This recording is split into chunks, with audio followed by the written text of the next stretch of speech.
The preoccupied, the anxious and ambivalent individual. These have negative sense of self and a positive sense of others. Okay? They seek out acceptance and validation from others. Okay, these are our girls right here, the preoccupied, very, very needy. And all of our girls are super needy. They are easily exploited. I had this young 14-year-old girl, and she was talking about her boyfriend. And I always ask to see how old their boyfriends are. And I always add 4 years, you know. They tell me 16, more than likely he's 20. But this one particular girl told me, sir, my boyfriend is 40 years old. I said, mija, that's not your boyfriend, that's your sex offender, okay? And she says, sir, how can you say that? Sir, mija, that's the truth. Look, let's keep it real. Isn't that what you tell me? Let's keep it real. But they have this completely different mentality. But sir, you don't understand. He buys me things. What does he buy you? He takes me to Whataburger every week. I said, Whataburger? Ay, Dios. Anyway, but many of our girls are so super needy. They seek so much nurturance and affection from others that they easily fall into these traps. There's a probation officer here that I've already recognized, and so she knows that many of our girls are also involved in prostitution.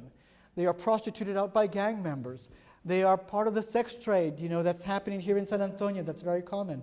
And so, but they easily fall into these traps. They are so needy that they need all that nurturance, that they believe it when a boy tells them that they love them, or when a grown man shows up and says, I'll take care of you, and things like that.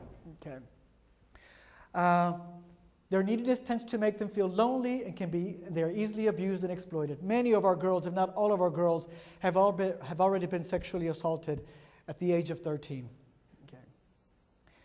What contributed to this? Studies tend to show that the parent was inconsistently unresponsive, ignored the child, and intruded when the child was playing happily.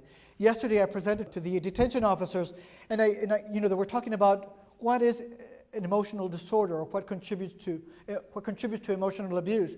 And I made them aware that emotional abuse is the inconsistency in love and nurturance of a child. That is emotional abuse. If the child cannot know when he's going to be loved, you know, but is always trying to figure out, does my mother love me today, or does my mother hate me today? Those kinds of things are inconsistent, and it contributes to this sense of, I don't know what love is, kind of thing. Yet, in their heart, they all seek nurturance. The avoidant individual, okay. Positive sense of self and negative sense of others, okay. And avoid closeness due to negative expectations of others. Many of our boys fall into this pattern as well. Now, one of the things that we see with our boys, actually, is that they establish relationships without establishing emotion into the relationships. One of the things that they say, that they use a lot is my baby's mama. Okay? They don't say girlfriend. They don't say my wife or anything like that. They say my baby's mama. And I asked them, well, what does that mean? Well, you know, sir, my baby's mama. I said, well, your girlfriend? No, she's not my girlfriend because I see other girls and things like that. Okay? There's no attachment to their partner. There's no sense of nurturance or affection with their partner. And I see many of our boys here. I'm going to assume that some of the grown women here will say the same thing about men in general as an adult, and their fear of commitment. We see a lot of our boys here too as well, especially those involved in gang behavior. Now they tend to have a negative sense of self and of others. And especially of others. They have this sense of angry at the world kind of thing. Sir, society is against me. Society is against me, and I know that inside I'm a monster and I am not responsible for what I am capable of doing because I will black out. Okay? They are similar to the preoccupied individual, but fear the pain of loss or rejection. And these individuals tend to deal better with rejection than with love and affection. These are very difficult individuals to work with as well. These particular individuals, when they were children, studies say that their parents became fearful of their own children, either through abuse, neglect, or exposure to violence. These are the kids that were consistently exposed to violence in the home or in the community and things of that nature. Their parents were also gang members and things like that. We have a lot of boys. You know, they're often asked about trauma in their lives, and most everyone says yes. I've seen death. I've seen somebody murdered. I've seen my best friend get shot up and things like that. So we have to, at juvenile detention, when we're working with the children there, we work a lot with some of these very issues. And we have to keep it real, too, with them, too. I said, mijo, if you engage in high-risk behavior, there's going to be high-risk consequences. Many of the kids look for a loophole to make themselves or their best friend who died more innocent. And so they'll say, I don't know why they shut up the house. I don't know why they came after us. Was there drugs involved? Well, yes, sir, but it wasn't that bad. Was there gangs involved? Well, yes, sir, but it wasn't that bad.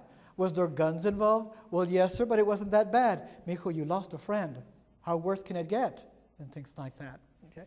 And we're going to touch on these interventions that I'm doing in a little bit now. Okay. All right.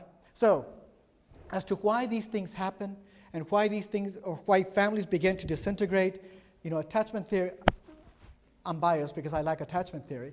I would answer the question with attachment theory. As long as we continue to see young girls giving birth, the same trend is going to continue.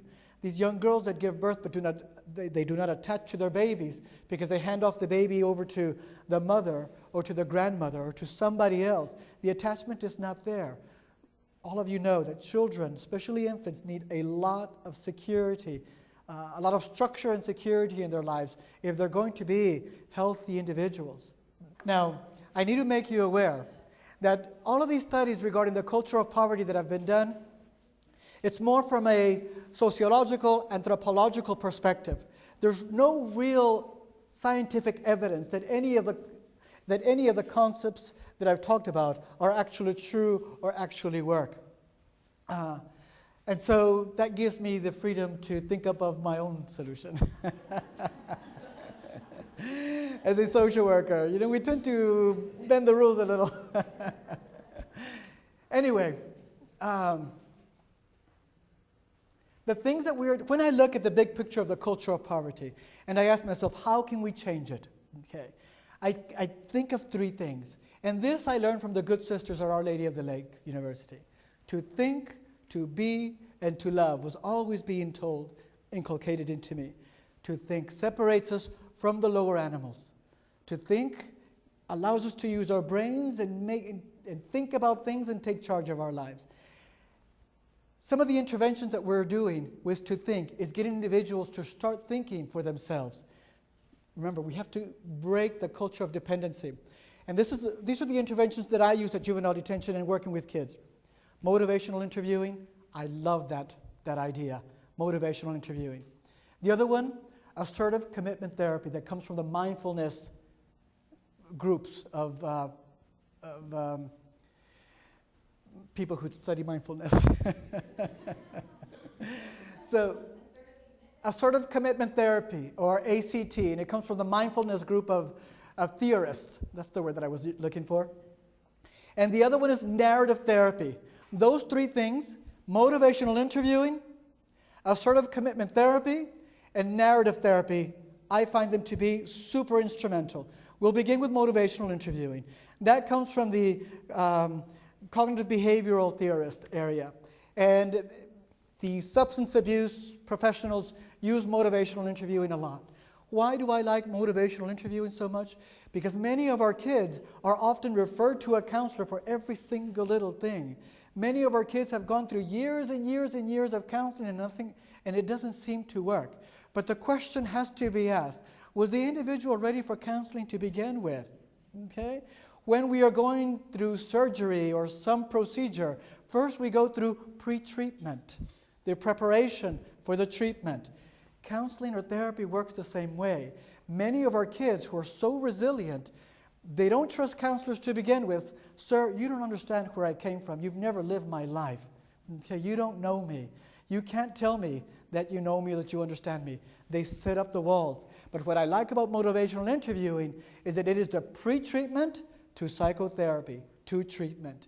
You begin to work with the individual's culture, their own words, their own ideas, and things like that.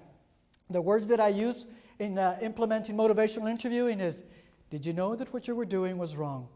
It's a yes or no question. Yes, sir. Did you know that if caught, you would be brought to jail? It's a yes or no question. Yes, sir. Okay, mijo. You made the choice. You knew what was going to happen. Okay? So why did you do it? I thought that I could get away with it. Mijo, this is your 7th time in jail, okay? It's not working, change careers. And things like that. So, but that's motivational interviewing. And some of the things that I'm telling, in training the mod leaders or the guards at juvenile detention is ask those questions at the very beginning. If your detainee is getting into trouble, ask him or her, did you know that what you were doing was wrong? Okay. Number 2, did you know that if caught, you would end up in security or end up in trouble or have this consequence? And the idea is that if we're all speaking the same language, then we began to change the way that they think. They began to think, yes, what I was doing was wrong, and this is my consequence.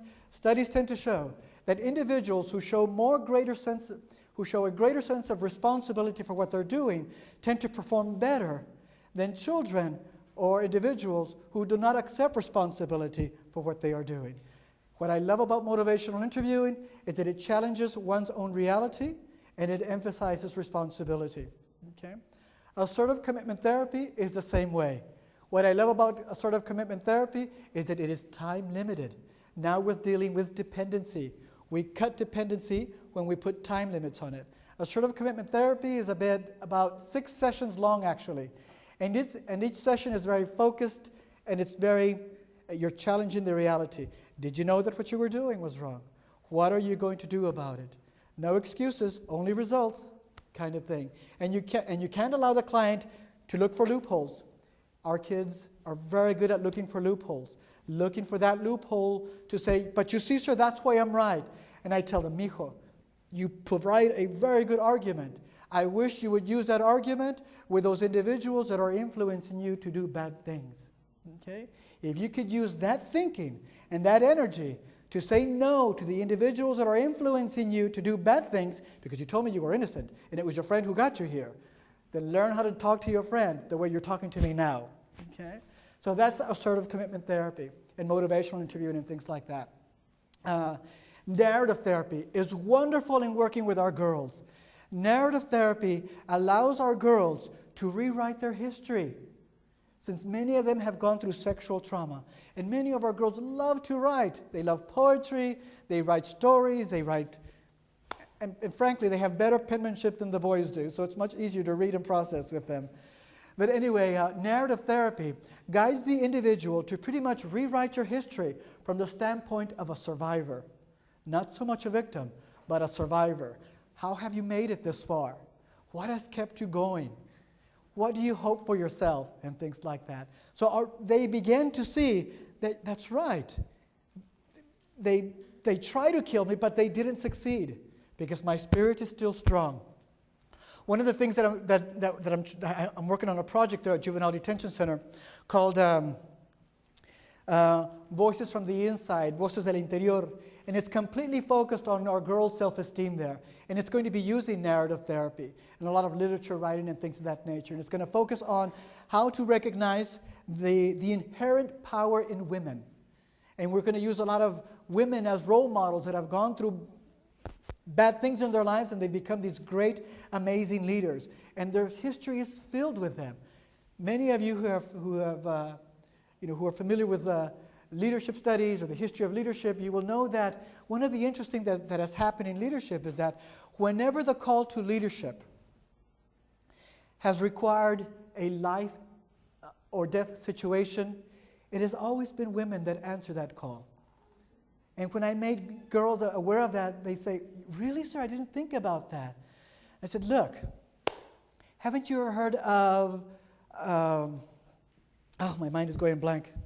The bus boycott. Rosa Parks. Rosa Parks could have had her life taken away from her when she said no. But she sparked the civil rights movement. If it wasn't for her, there's something about a woman, I tell the girls.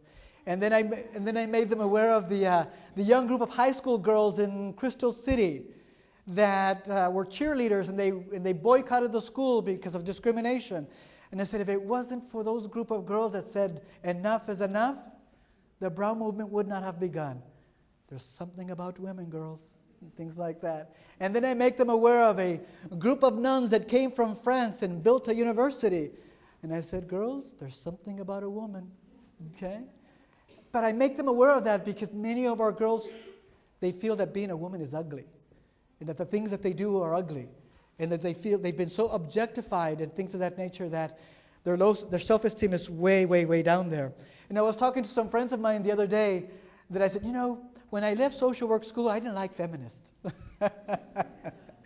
But after meeting this group of girls, I said, these girls need a good, solid dose of feminism because they really need that empowerment that I used to see at Our Lady of the Lake University and things like that. And so in getting this project off the ground, I specifically asked for, social work students from Our Lady of the Lake who are like high on feminism, and I need that power to be brought into these girls and see what happens. And so all of this is new, so all we can do is hope and aim for the gold kind of thing. But that's the whole idea behind thinking. If we can get them to think differently. And many of our kids do leave juvenile detention thinking differently. But once they get home, oh my gosh, they're shot down all over again. I had this one young boy, and they love talking about careers. And one of our groups said, hey, today we're going to talk about careers. Well, so what do you want to do? And he said, sir, I want to be a pastry chef.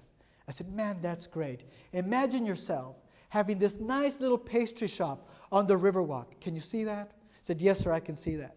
And can you see this long line of tourists waiting and waiting and waiting to buy one of your delicious pastries? Sir, I can see that.